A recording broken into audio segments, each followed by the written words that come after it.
സുഹൃത്തുക്കളെ നമസ്കാരം. ഞാനിന്നൊരു കർക്കിടക മരുന്ന് കഞ്ഞിയുമായിട്ടാണ് എത്തിയിരിക്കുന്നത്. ഒരു നാളികേരം എടുത്തിട്ടുണ്ട്, ഒരു ഗ്ലാസ് ഞവലരിയും 1/2 ഗ്ലാസ് വീതം ഉലുവയും ആശാളിയും നന്നായിട്ടൊന്ന് കഴുകി 5 മണിക്കൂർ കുതിർത്തിയതിന് ശേഷം 6 വിസലിൽ വേവിച്ച് വെച്ചിരിക്കുകയാണ്.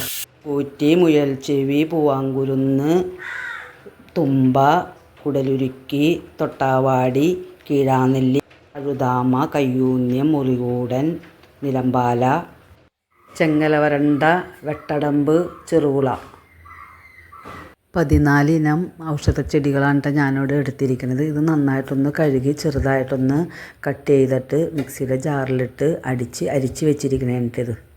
തേങ്ങയുടെ 4 പാലും അടിച്ചു വെച്ച മരുന്നും കൂടി മിക്സ് ചെയ്തത് ഞാനൊരു മൺകലത്തിലേക്ക് പകർത്തേണ്ട. നന്നായിട്ടൊന്ന് തിളച്ച് വന്നപ്പോൾ ആവശ്യത്തിന് ഉപ്പും ചേർത്ത് കുക്കറിൽ വേവിച്ച് വെച്ചിരിക്കുന്ന ചോറും ഞാൻ ഇതിലേക്ക് ഇട്ട് കൊടുത്തിട്ടാണ്.